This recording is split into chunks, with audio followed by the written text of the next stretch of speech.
Hey, thanks for joining me on the first episode of Summit Series. This is where it all started. Myself and Dan Harper had a really good discussion with Joel Nation, who is the CTO of Imminently and Decisively. And I work really closely with Joel and have done for about a year or so. This was a fantastic discussion around technology leadership, but really we went into a lot of detail on really working for enterprise versus startup, what that looks like, some of the things that both Joe and Dan learned, their approach to hiring, their approach to leadership, their approach to mentoring. It was an awesome discussion, and yeah, so many things came out of it, not least an article that Joel and Dan co-wrote on accidental leadership, which was a really great article, and I'll share it in the comments.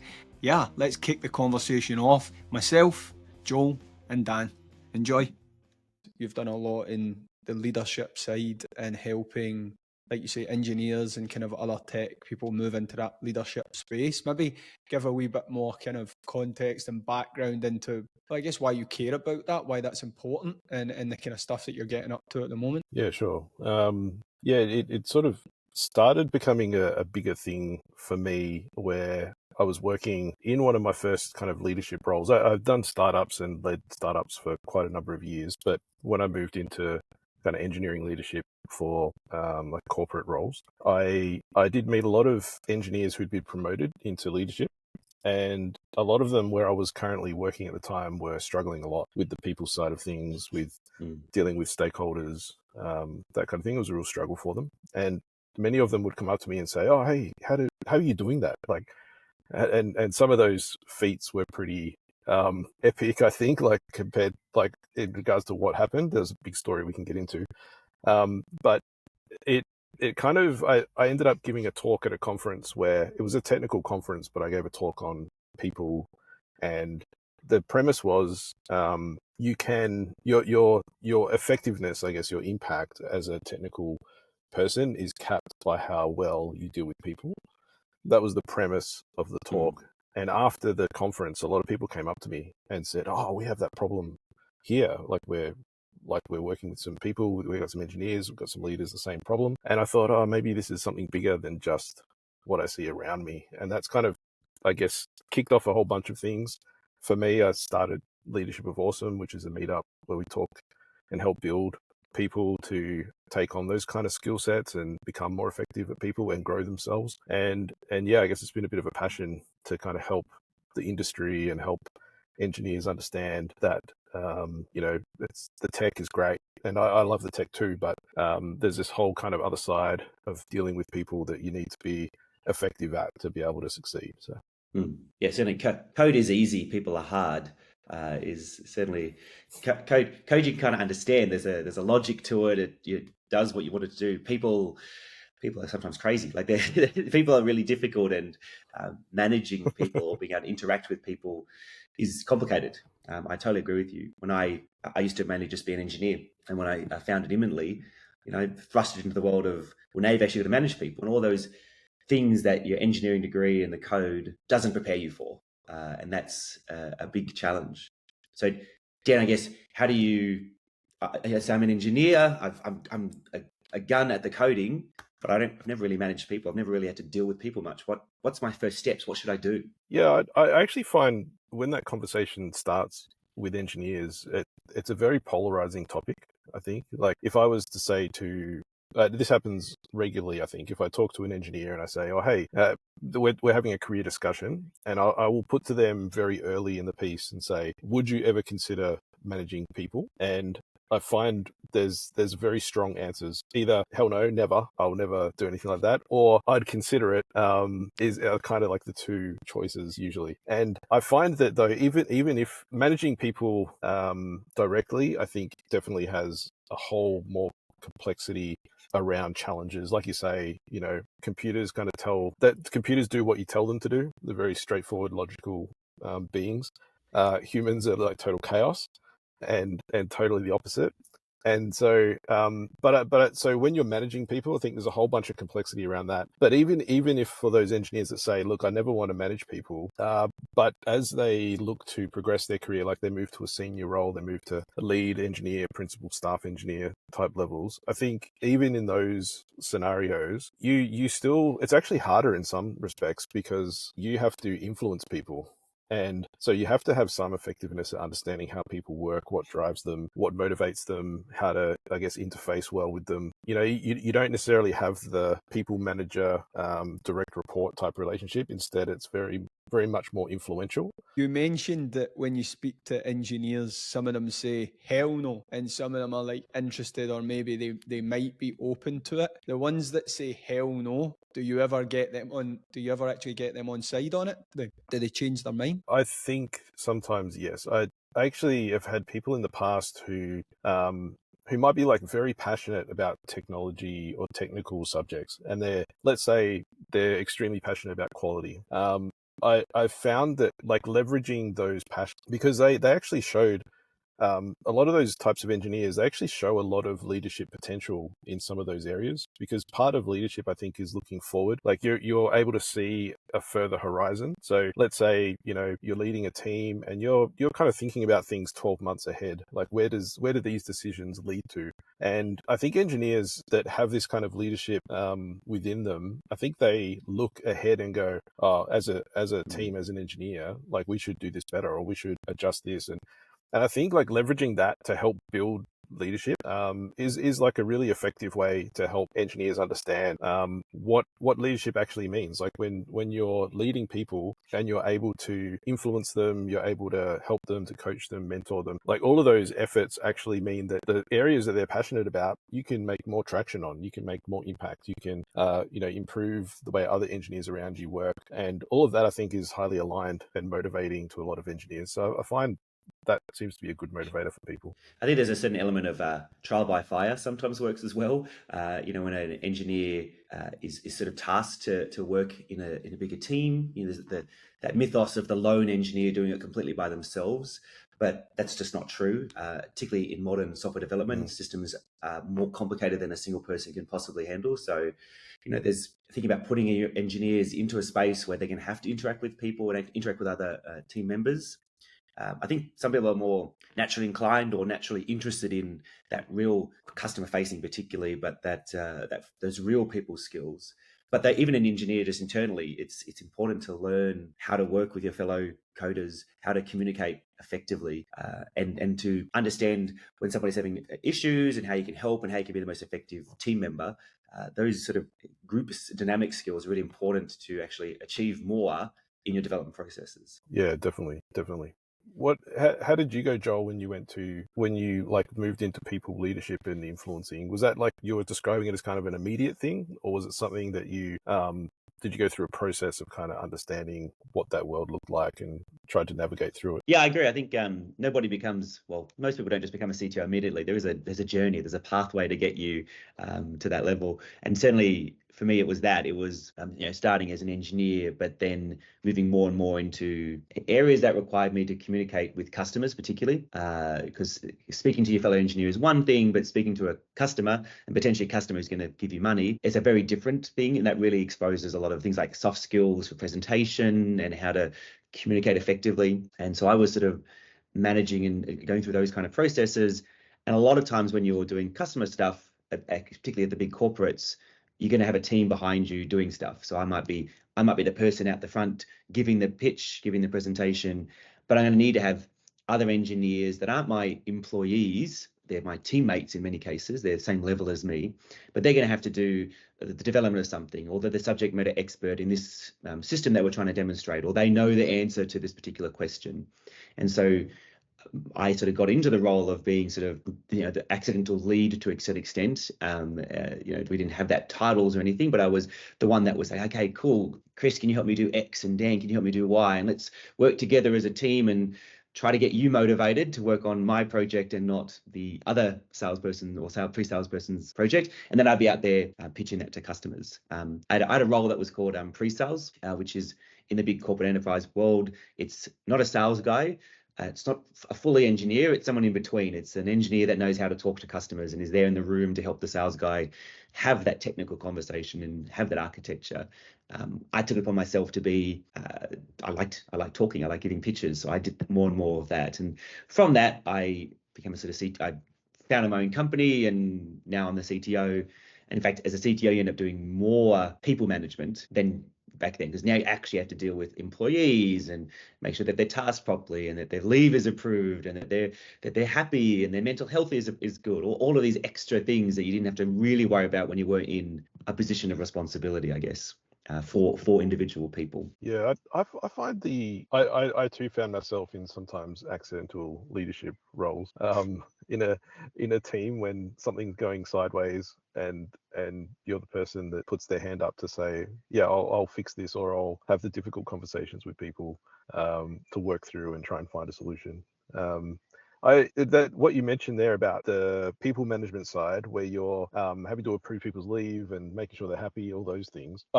That's where I've found in the past that tends to be the polarizing element for a lot of people. Like they'll react quite strongly to that concept and go, oh no, don't want to be responsible for other people's like well-being, I suppose. Do you find that as well in talking with engineers in their careers and that kind of thing? How do you find that? Absolutely. I think most engineers don't want to do that. I think the sort of classical engineer, I just want to do my code and I want to do my job and I really want to lock myself away. In fact, I was at a startup thing last night and I was talking to another CTO, and he asked me the question, are you a technical CTO? Are you a business CTO? Are you a mixture of the both kind of things? That's sort of the two flavors of CTOs that they come. And he was a pure technical CTO, and he says, sometimes I just wish I could tell everyone to go away and lock myself in a room and just code and just get stuff done. I go, yes, I have those feelings sometimes too. Sometimes I want to do that, but I think to be successful, I think you sort of get to a point where you realize you can't do everything. And as fun and as great as cutting code is, you can't always do it. And you do have to do some of the suck egg stuff, some of the management of people, but also it can be rewarding in itself.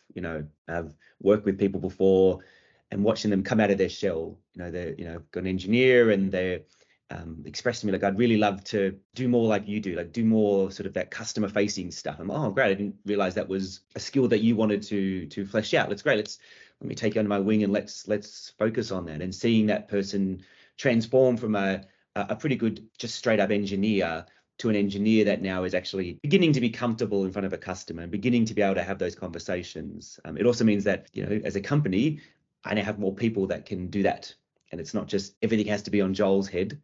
There is more people. That's the reward for some of the, I'm not going to lie, it's still sometimes, time, all the administrivia, but every job has administrivia. As an engineer, you got to do your ClickUp tasks and you got to do sprint management, blah, blah, blah. Sometimes that gets a bit annoying.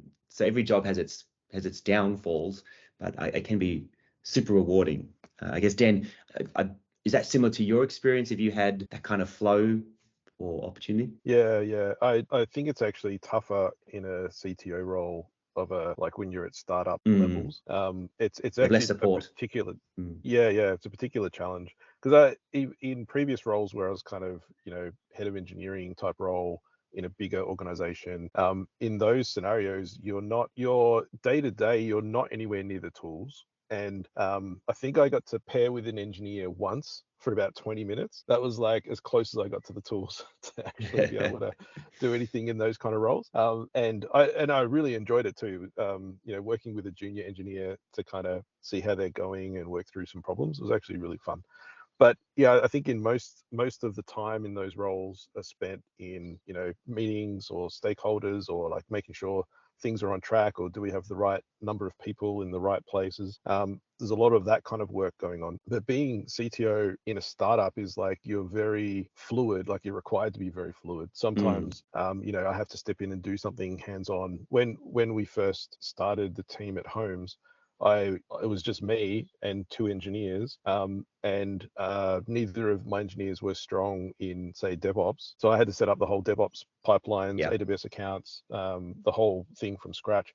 So it's kind of interesting being in those two worlds where you're kind of crossing over in between. Sometimes I think being crossed over between the two is actually harder, because I find if I switch between kind of high level strategic or people side of things. And then if I go down into more detailed code level type solutioning, it's a very heavy context switch. And so personally, if I do that too often, say in a day, I feel very unproductive because my context switching is just taking over a lot of my time. And I come back, if I'm pulled into something and then I go back in, I go and look and I go, what was I doing again? And it takes, I think engineers do feel that normally anyway. And maybe that's part of the difficulty, I guess, of working in a team and working with organization, with other people. Because if you're doing that work where you're concentrating, trying to code something, doing a technical solution, it does require different parts of your brain where you're being in the flow, uninterrupted, kind of a deep work type thing. That's kind of where the most value is found. But then like other parts of your brain are at use when you're kind of stepping back and being more strategic or looking at a bigger picture. So it's a really challenging role, I think, being pulled between the two worlds. Yeah, particularly when you're a small organization. Yeah, it's hard as a small org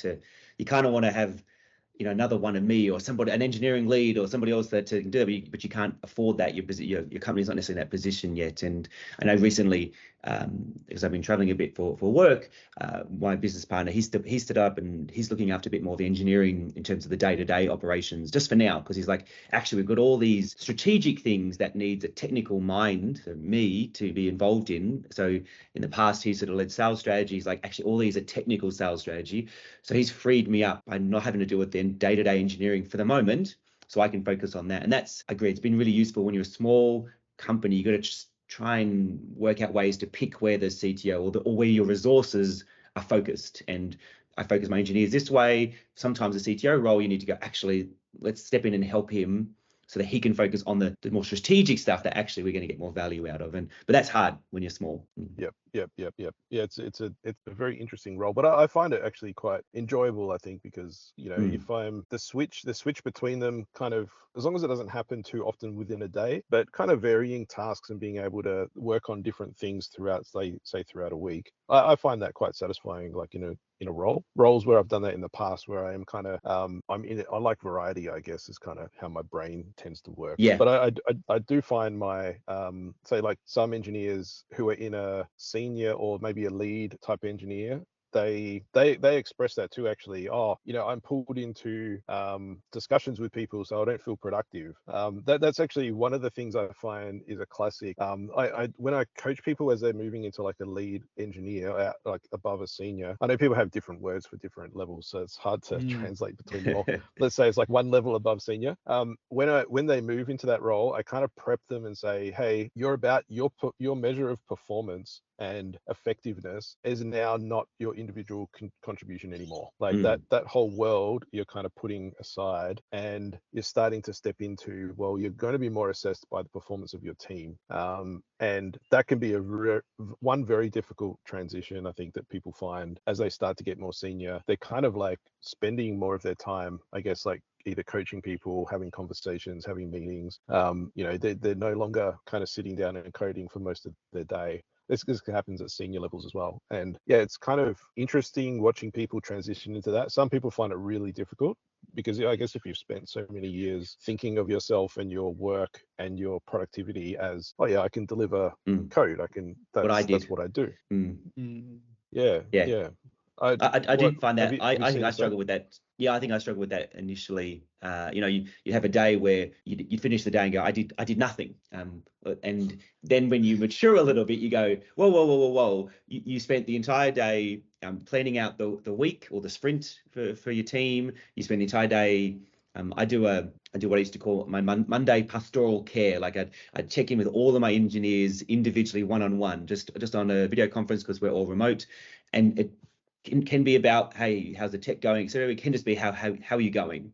Particularly because we're a remote organization, we don't have that chance to just come into the office and go get a coffee and check on how you're going. But it'd just be, hey, how was the weekend? What did you do? All that kind of stuff. And by the end of the day, yes, I had personally achieved nothing. I hadn't written any code, I hadn't done anything, but I had made sure the team was ready. I had sort of addressed their mental health, made sure that they felt more connected to the organization, that they weren't alone.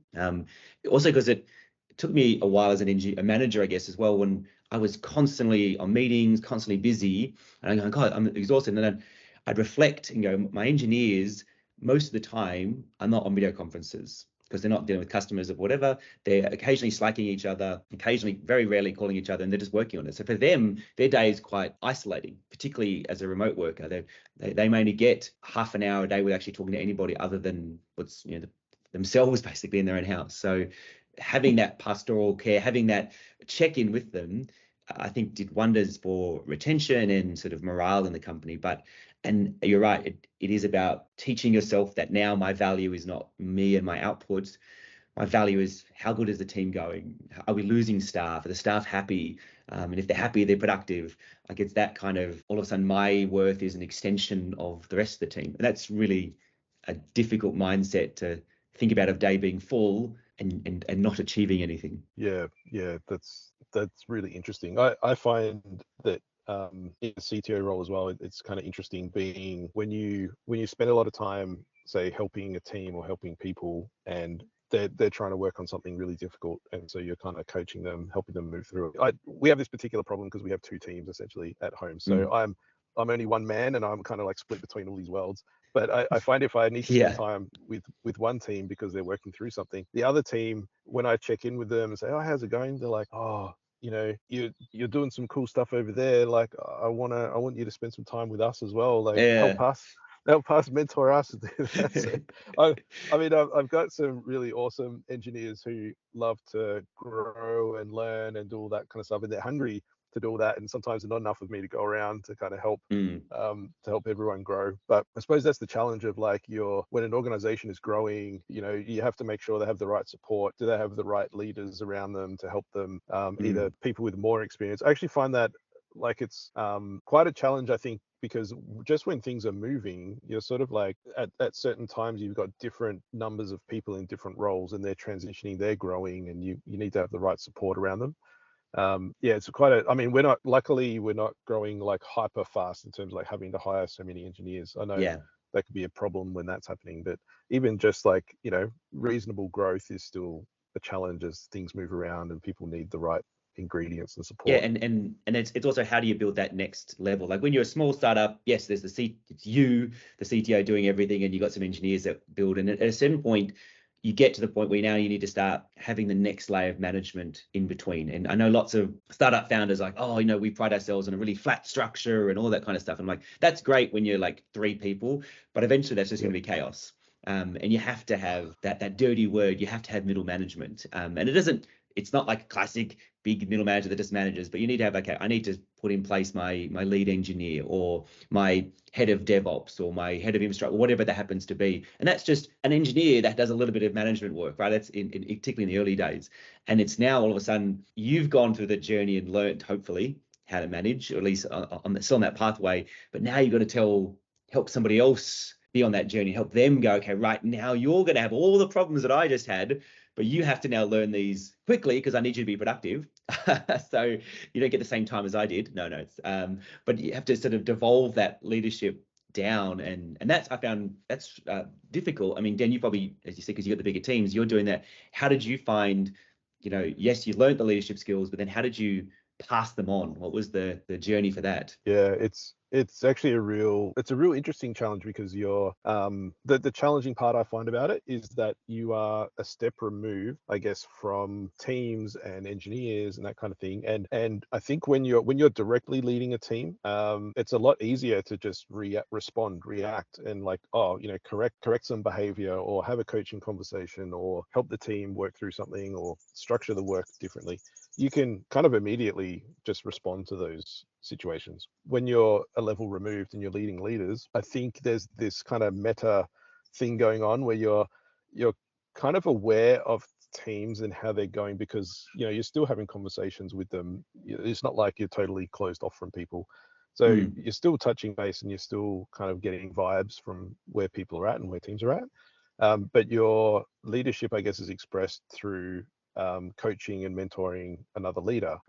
And sometimes, I guess it's much less immediate, because you're not able to respond as quickly to challenges. But so your time horizon, I think, stretches, and it has this component, I think, where you're mentoring somebody that has to, you think about people changing and growing, like that doesn't happen immediately. It's something that, people have different strengths and different areas of development. And I guess I do sometimes, so occasionally, like I'll have an engineer complain to me about their immediate leader, and I have to take that with somewhat of a grain of salt sometimes, because I guess when you're leading a leader, it's more of the long game. So you are aware, I guess, of someone's weak areas, but it's something that I guess you're responsible for helping them grow through that and develop themselves through that.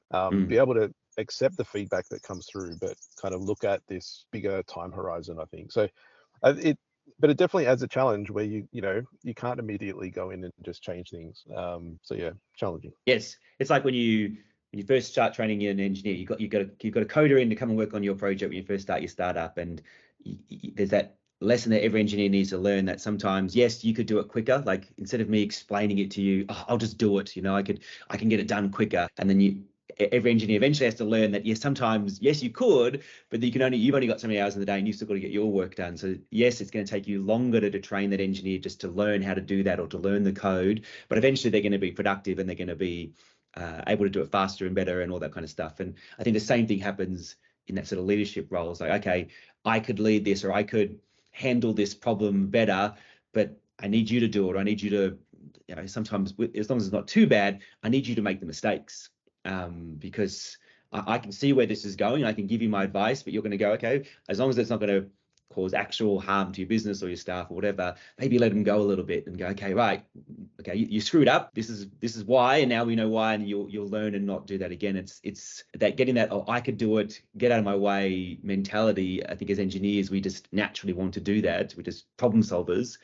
And it's that learning that sometimes, okay, I've got to spend the time, which will take more time, to get them to do it. And that actually is investment in the future. Yeah, the exciting part of that, I think, is that as I've gotten more senior and leading more people, and there's more things going on, the exciting part of that is that you get to see like your impact, or what you build as a broader level of a group of people becomes much greater. So what I could do as an individual is this much, and what I can do with a team is this much, but like several teams, you're talking this much. And I think that is an exciting component, being able to see your actions and your work kind of multiplied out. And I find, well, I do kind of encourage engineers who have that kind of building like people who enjoy the building part and go, oh wow, I get to, a customer used my thing, or like I know one advantage we have at homes.com.au is that like the app is consumer public. So and you can use it for free, and like a lot of the engineers love like showing their friends and family and saying, I built this. That's me, so when you buy your home, look at that. That's it. So I think that's really great that people who really enjoy that, I think, could, well, hope. I mean, it's hard when you're an engineer, I think, to see it for that, but I do try to help them see that and go, as you get more senior, you become more responsible for other people, but at the same time, you get this benefit of being able to build much bigger.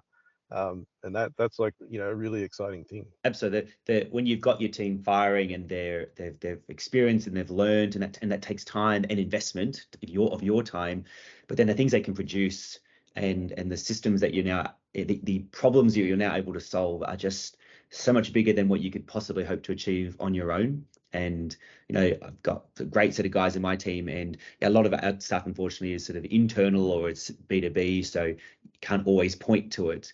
And so there's a bit more on our side of like reminding or encouraging your developers, hey, you did something amazing, you developed this, and this is huge, and this is so unprecedented, and making sure they had some level of like investment in it. But the stuff that they can do, it's just amazing when you write a little bit of code, and then somebody writes on top of that, and somebody else writes on top of that, and somebody else, plugs in this other thing. You're like, oh my god, we built this whole amorphous blob of a system that does this hugely complicated thing that, yes, I could have done that myself, says every engineer, but it would have taken me way longer. And honestly, because I love doing back-end development, it would look horrible.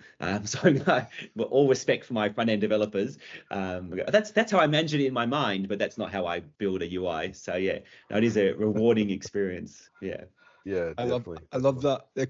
My question is, what signs do you look for, right? Because I'm assuming like engineers asking about customers or why are we doing this or what problem are we trying to solve and kind of more of the bigger picture, that's a good sign, right? If an engineer's asking that. But what other signs do you look for to spot those potential senior engineers, senior leaders in the future? What are you looking for? I think it's really interesting. I think most engineers don't say, I want to become a leader. And I'd be interested in Dan's comments on this later. But I think, Dan, I loved your term before that, sort of accidental leader. I think most CTOs, most leaders are accidental leaders, that they fell into it and maybe they had some natural inclination, but they certainly have done lots of hard work at it. So when I look at my team and the guys, it's a little bit of a testing too. Like, oh, okay, I think that person has something. There's something there.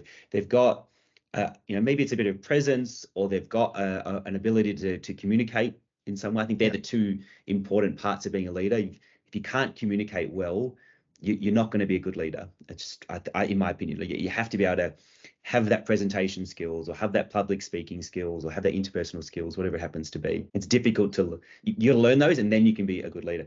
And then for me, it's about, okay, I think this person has that capability. Let's test them. Let's put them in a little bit. Let's put them on the ledge and see what happens. Not dangerously so, but let's give them a little bit of a task that requires a bit more leadership. Or let's specifically task, I want you to lead this team, or I want you to lead this development effort, and I want you to work with one person. So you're sort of semi-leading a little semi-team of one just in this one code exercise, or whatever it happens to be. And I think from that, you can start to see, are people, do they have a hunger for it? Do they have a nature for it? And can you encourage that and grow it? It's like a little, you're putting a seed in the ground, you're watering it, and you're seeing, does the nice flower grow out of it? Great. Okay. Well, that's the one that we're going to try and see if we can pursue. Dan, I'd be interested in what you have to thought. Yeah. I think it shows in a few different ways. I think there are certainly engineers who are, there's a general trend I see when they move to more senior roles. I kind of expect engineers to be more opinionated. You've got more experience, you've tried more things, you've failed at more things, and you begin to kind of see patterns like, oh yeah, this generally is a good approach, this generally isn't. And so even when I'm, say, recruiting for a senior engineer, I'm kind of looking for that kind of opinionated. But I think it's important what happens next. Like, what do engineers do with those opinions? Are they able to express the opinions openly? Are they able to facilitate discussion? Are they able to help coach and mentor like more junior engineers in some of these concepts? Are they able to help teams avoid some of the pitfalls that they've kind of learned from in the past? And all of that, though, I think takes a bit of practice. When I think engineers, I guess, start to become more senior, they become opinionated. Generally it's a good thing for them to hold opinions loosely, because there's always someone more opinionated than you, or at least they've got more experience and can see a little bit further ahead, and you can have robust discussions. But I think from what I've seen, even if I look over my career, from engineers I've worked with in the past, the ones that have moved into more senior leadership roles as their career has grown, you could probably say, well, they're probably the engineers that maybe I had the most arguments with, or the most, because I guess, like, as an engineer, as you progress and you develop that experience, I think you try out those kind of conversations with people, other engineers. You kind of try to influence, see what happens. Like, did I annoy someone? Did I get them upset? Or was I able to work through that and help come to a good solution? And I think, over the time, you'll make mistakes. Be wrong, who cares? I've been wrong before. I've said to a team and my engineering manager back in the past, I was like, I've got this brilliant idea. Let's just get in front of a whiteboard. And I start whiteboarding some stuff. And I'm just like, yeah, we could do this, we could do this, we could do that. And they're asking me questions. And then about 5 minutes into the conversation, I think, you know what, it's not a very good idea. Let's forget about it. But those kinds of things, I think you got to practice and see how you go, and get feedback from people to say, yeah, like when you led that conversation, that was really effective. Like or when you did this, like maybe you got to speak out more, or maybe you got to kind of figure out how to work better with other people. Or there's kind of all this different spectrum, I think, of you definitely need that. You need that boldness. I'm a big fan of opinionated and having robust conversations. I've had some of my best engineers, my co-founder and I, whenever we're in a whiteboard in a room, we go at it. Like we're like, no, Yep. we're really firm and bold on our opinion. But it's like that song, like you gotta know when to hold them and know when to fold them. And I think a sign of it, someone, a good engineer or a good leader, is someone who does have strong opinions. Like you have to have a direction. This is the force that we're going, but you're also very willing to go, actually, you're right, I'm wrong. Hard thing to say as an engineer, and we're gonna pivot and go do this thing. And I think it's great to have opinions, and you should hold them strongly. But as soon as you go, actually, I'm wrong, or yeah, actually, engineer, you pointed out the flaw in my thinking. Oh yeah, I didn't think about that. There's no engineer I've ever had in an argument like that. They've ever been. Most engineers are like rub in your face that you're wrong. They're just going to go, oh yeah, see, great, I was right, excellent. They're happy about themselves. They're not trying to belittle you. So you get them on side if you eventually go, yeah, that's actually your idea is right. Let's go down that pathway. So it's be opinionated, be strong and firm, but be ready to admit you're wrong, which is a really hard, not just a work thing, but a personal thing. But the more you can do that, I think the more effective leader that you'll actually be, because people will respect you then. Like he does have strong opinions. Joel is firm. He has a direction. But if I tell him he's wrong and he encourages, tell me I'm wrong. And when he does, and I was right and he was actually wrong, he'll admit it. He go, yep, actually you're right. We're going to do your way. Let's do it, kind of thing. Well, it comes from the top, right? And it's less about your ego and more about trying to get the right path, whether it's yours or theirs, right? So how do you actually encourage that? Is it you personally having more robust discussions, talking about when you've failed, and then it leads from example, or is there particular ways that you do that, Dan? Yeah, sometimes maybe you might have a whole team of engineers who are not naturally predisposed to, extroversion or just giving their opinion in a group of people. I think sometimes what I do is I will say, ask a question and then shut up. It's kind of like this negotiation tactic, right? It's kind of the next person who talks loses. So I'm kind of like, I will not say the next thing. I will not speak. And sometimes it feels like an eternity, right? You kind of like ask a question and just shut up and see who responds. But the thing is that I think it's not that in that kind of scenario, it's not that people don't want to speak. I think a lot of people are thinking, like engineering is kind of like this very complex mental thing. You're always designing your solution in your head before you actually code it, or at least your initial approach. And so I think there's a lot of mental processing that has to go on before you kind of are able to speak out. And sometimes though, there's a balance, I think, right? Because I've definitely worked with engineers in the past who would want to think about it more before I can talk to people about it. So you kind of need this balance where you're able to talk on the fly, but you're also kind of thinking on the fly, and while someone else is speaking, maybe you're half thinking about your own, thinking through the problem. But I think like being able to having them talk, and I guess like there's different facilitation skills and things like that you learn over time. But I think one of the effective ones I've seen as a group, like in group facilitations, is just to kind of ask the question or ask individuals to actually give a contribution. I think it's fine as a leader to say, hey, we haven't heard from you, whoever, Kris, give us what you think. And I think that sometimes people need a bit of encouragement. You're always trying to make the team a place where it's safe to come and have those opinions and be wrong. And I think I really value feedback from people, because I think without the feedback, how can you really make good decisions as a leader? Like if you don't have feedback coming into you regularly, what have you got to go on? Like just your own opinion, your own observations. Like you're interpreting how people are receiving things, but if people don't tell you directly, how do you really know? I think it's really important to have those discussions happen. And sometimes it does need, a bit of encouragement. Sometimes it needs, hey, we haven't heard from you. Sometimes it needs just shutting up yourself and not speaking. I do really think that things are going well if robust discussion is happening. I suppose that's kind of like a symptom, Absolutely. I guess, of a team that's able to work through problems together.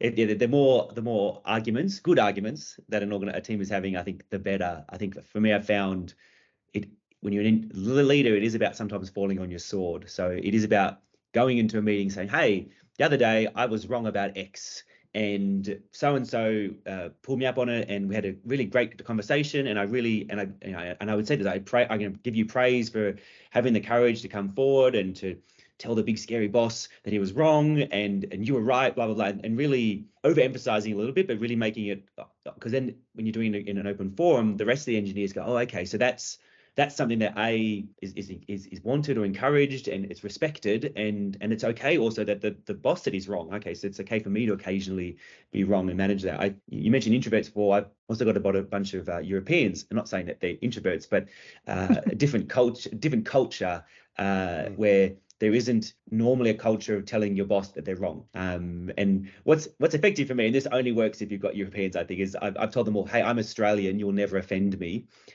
Just tell it to me bluntly, because that's how we talk to each other. And that's somewhat true about Australians. We are pretty blunt when we need to be, and we can be like that. And I've found with the Europeans, it's helped just to say that, to set the, hey, just pretend you're Australian right now, you get to be blunt. And they've found it it takes a little bit to get out of their sort of cultural shell where that isn't normally allowed.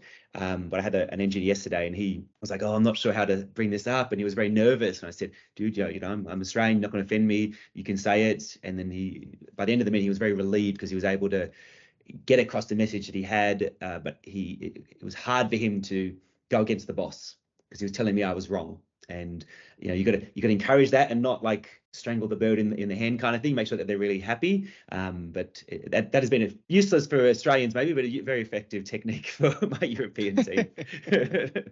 Yeah, it's kind of interesting how, I suppose, there's a lot of things that are unsaid and interpreted. Like if you're the leader, like I don't always think about this, but I'm sure that people see us doing things, reacting to things, and then like making a mental note. It's like, okay, yeah, Dan can't take feedback or whatever, right? Like, and hopefully it's the total opposite.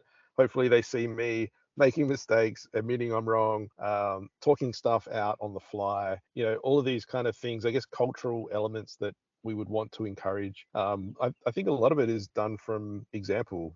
Like a lot of people are looking for what you do. Actually, I was talking to, we had an end of year thing at Holmes where we had all the team, and the CEO came up with a great idea of like, yeah, let's call out what each person brings to the whole company and the culture of the team and everything. And in saying that, I actually said to the CEO, like in front of everyone kind of thing, we have a very good working relationship. We like what you're saying, Joel. When you're with another equal co-founder type relationship, and you're kind of throwing around ideas, and you're very opinionated, very bold, but you're collaborating together and working through hard problems. And I think people see that and go, okay, that's kind of setting an example for the culture of the company and the culture of the organization. That like when we're working through hard problems, that's what it looks like. If someone's doing something totally unsavory, I think that'd probably pretty quickly communicate what kind of culture is there. So. Absolutely, yeah. And like I said before, it's freeing in a way, because they see that, and then they'll tell you when they've made mistakes, or they'll be a lot more open, right? But if you've got a culture where they don't talk about that, it creates a kind of cover your own arse mentality, like look after yourself. Absolutely. Bad culture can poison an organization, but it takes time to grow. As many robust conversations I've had with my co-founder, that doesn't always translate down to the team that they can do that, or they can get away with it. It is about, hey, it's acceptable, this is okay. It's continual encouragement. It's always strange to me. People call me the boss, or they treat me with deferment. I'm like, dude, I'm just you. I'm just a normal person. I was you. Like, don't. It's strange. I think we have this inbuilt cultural thing where the boss is more important, or has this perception that I can't go speak to the boss. It's like, I'm not the boss. I'm just Joel. And I do try and encourage my team to think that way. This is not a government department with a strict hierarchy, and how dare you go to the department head without speaking to me first, and like we're a startup.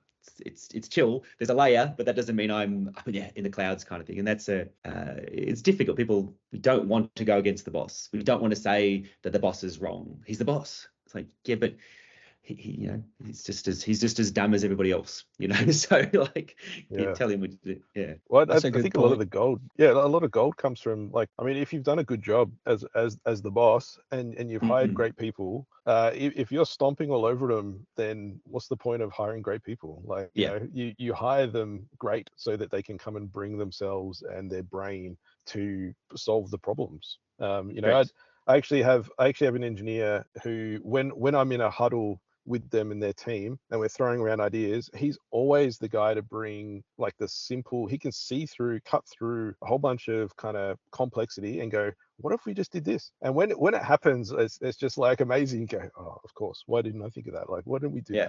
that? So those kind of things are like, you want whatever superpower like your people are bringing into the room, into the discussion. I guess maybe it sets the culture if the leader is like, the way I see it is kind of like, this is highly valuable. Like I've taken the effort to try and hire those people and bring them in and express their superpower for whatever objective we have as a company. So seeing them at work is exciting. It's great. Absolutely. It's awesome. And if you don't celebrate that or allow that and let that work, someone else will, and you'll lose the benefit of it. So you'll have gone to the trouble of hiring them. They've done amazing. And then the number one reason people leave is that feeling valued, feeling valuable. They're gone. Absolutely. So you've put all that work in and then they're away. Yeah. Yep.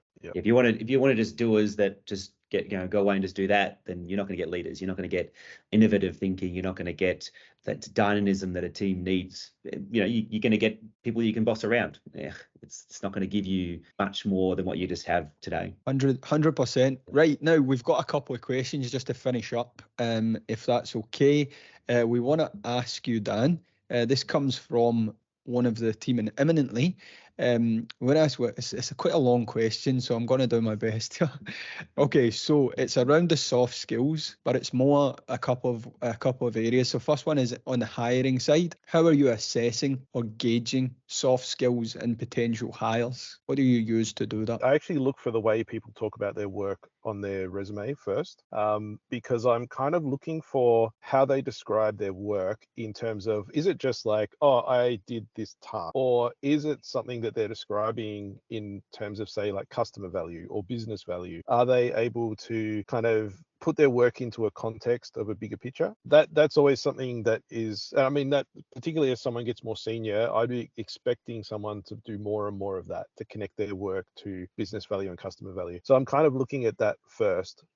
When they come in for interviews, we actually have like a time where we pair together on code, and the majority of that is just to assess how people collaborate together. Like how does someone react if I say, oh, there's a bug in your code? Or, I mean, you say it more nicely than that, of course, but let's say, oh, there's a bug in the code. Or, do they get defensive, for example? That would be like an issue, right? If I ask a question, are they able to communicate it to me? So one scenario I really enjoy in the interview process is if they do, so we usually do a coding exercise as a part of the process so that we can pair together on it. And if they do a language that I don't know very well, I love those scenarios, because then I can be taught. Like I can be in an interview and they can teach me a new language that I haven't used before. And so I really enjoy it. I'm like, yeah, this is great. I get to, someone is able to teach me something new. That's cool and exciting. And but it also assesses, I guess, like how well are they able to engage with me on that? Are they able,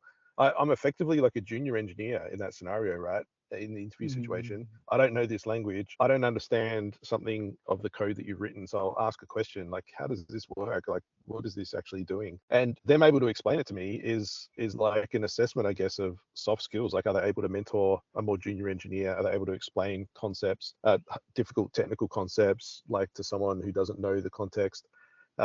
Those kind of things, I think, are really great ways to assess things. And I kind of say when I bring engineers into interviews, I kind of say to them, think about it as, would I want to work with this person? It's kind of like the ultimate question you're asking yourself. So, would I have them on my team? Can I work with them in their style? Can I actually make a point of hiring? I don't have experience in our tech stack as a hard requirement for interviews and for recruitment. I actually more look at, so I guess I'm more looking at soft skills in that scenario, because what I actually look for is growth-minded, continual learner type engineers. And if they've already demonstrated that, oh yeah, like, I had to go and learn, say, Ruby on Rails for this job, the last job I was in, say, for example, and they've got a story to tell about that. Oh yeah, I had to learn it. I didn't know anything about Ruby on Rails and I had to pick it up. I had to do some tutorials. I worked with a more senior engineer who mentored me. I did this, I did that.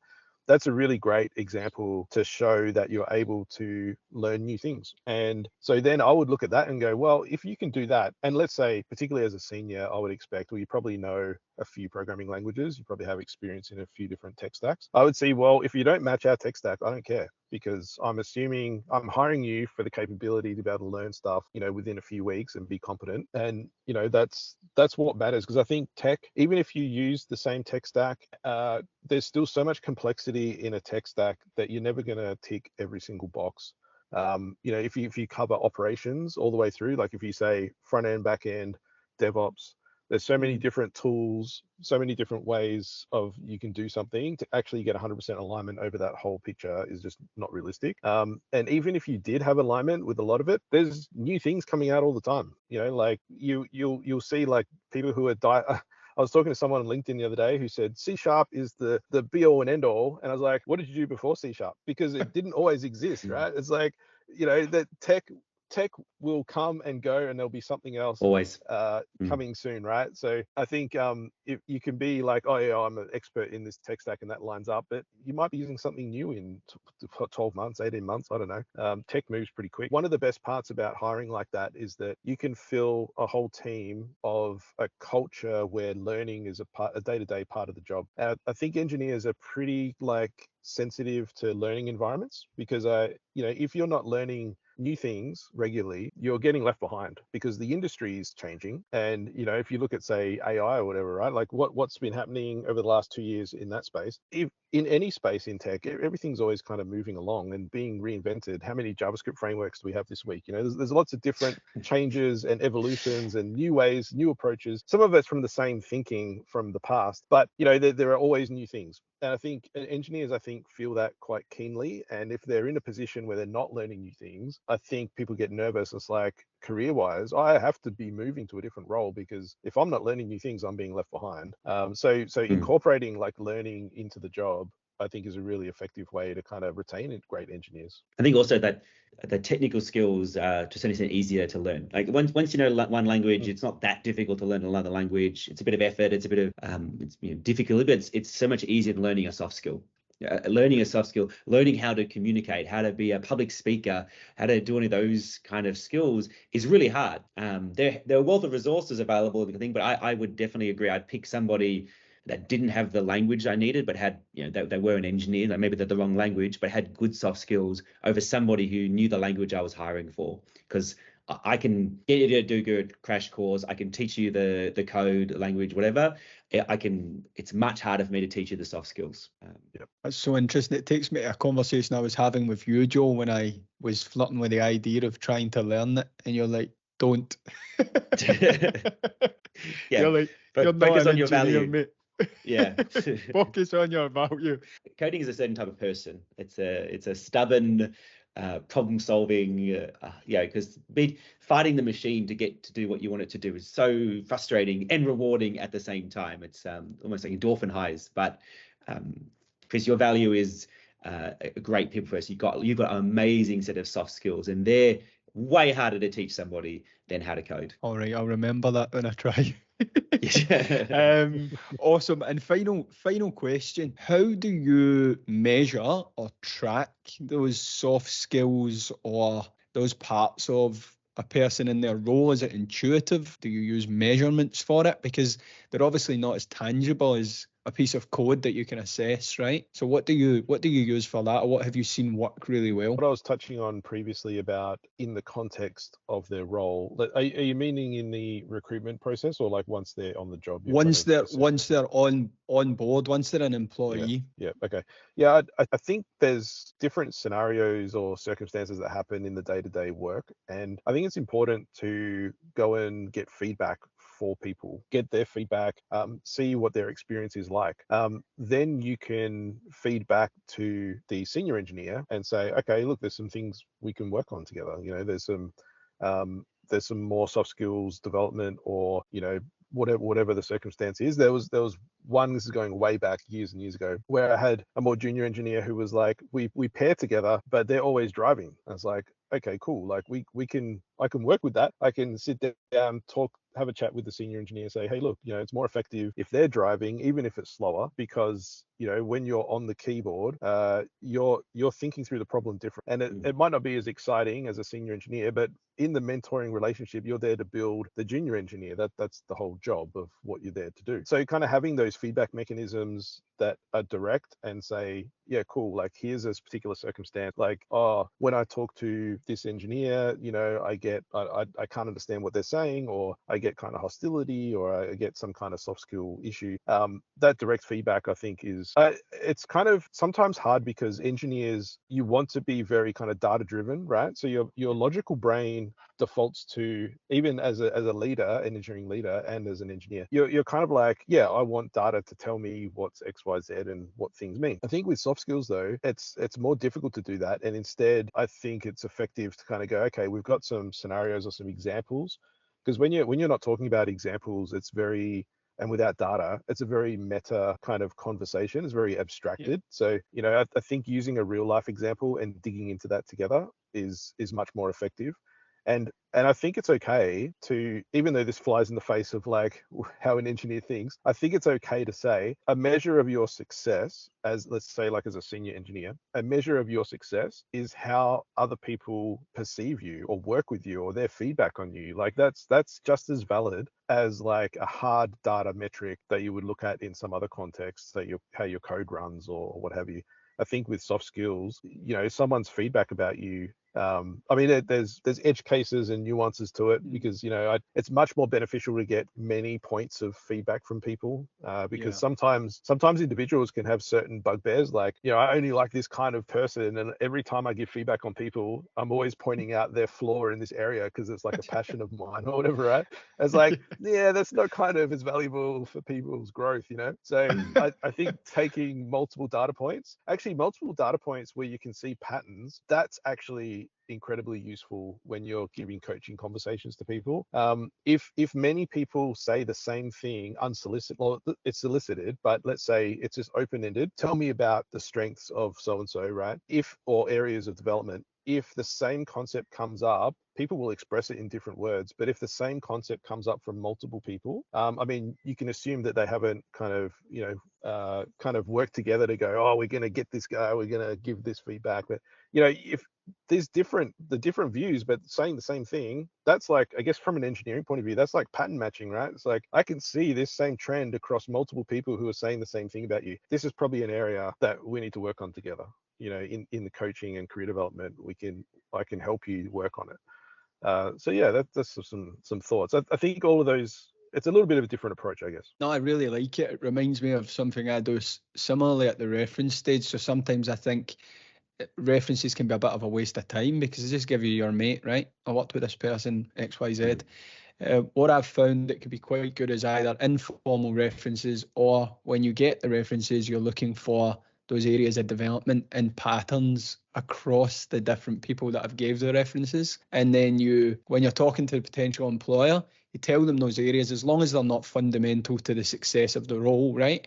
They then have an area of development to help them work on. And if you see a similar thing coming up with the people that you talk about, obviously they have all their strengths, but I'm more interested in what's the areas they want to develop in, and do they have that awareness? Yeah, so I completely agree. Yeah, that's awesome. One thing I want to ask is more on the sort of junior engineer side, right? Maybe someone that doesn't have a lot of experience and maybe looking to get into it, or is just into it. What advice would you give that person in this day and age thinking about it? What advice would you give them? Yeah, I think, do you mean soft skills related, or just in general in the role? In general, whatever you think. Yeah. Remote working, like for example, for juniors, I think that adds a whole level of complexity.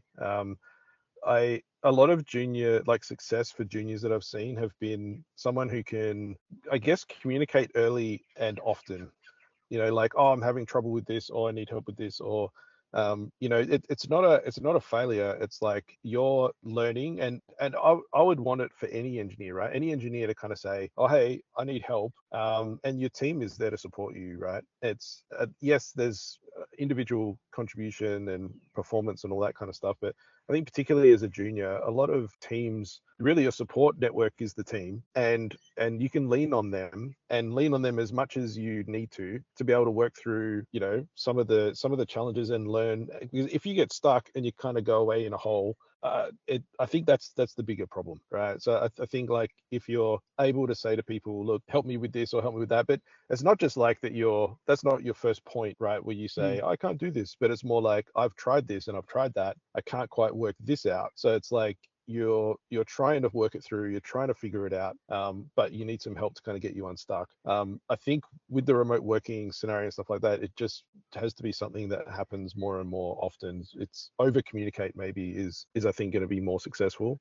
It might just be like on chat or Slack or whatever, or just pairing with people more often, either on VC or, you know, Teams or whatever you've got set up. I think that's probably some of the, I mean, I've seen, like, juniors talk a lot about the kind of struggles they have in like the remote working relationship, and so much stuff just gets passed on through, you know, being in the same room together, having a desk next to each other, overhearing conversations. When you're not able to have that, I think you got to probably try to get those, but it's a little bit more artificial, I suppose, right? Like you've got to set them up, you've got to call out, you've got to reach out. People, I guess, don't readily think, oh, so and so in the team, a junior in my team needs this. I think it's important for juniors to voice what they need, and not feel ashamed by it or guilty about it. It's just like, hey, I'm learning, this is what I need help. But also, I mean, juniors actually bring a lot of value to an experienced team as well. They bring kind of energy, you know, new ways of thinking, questions, and people, when seniors are explaining things, it actually helps them think as well. I love that. If I get to talk out a problem, it helps my brain kind of, you know,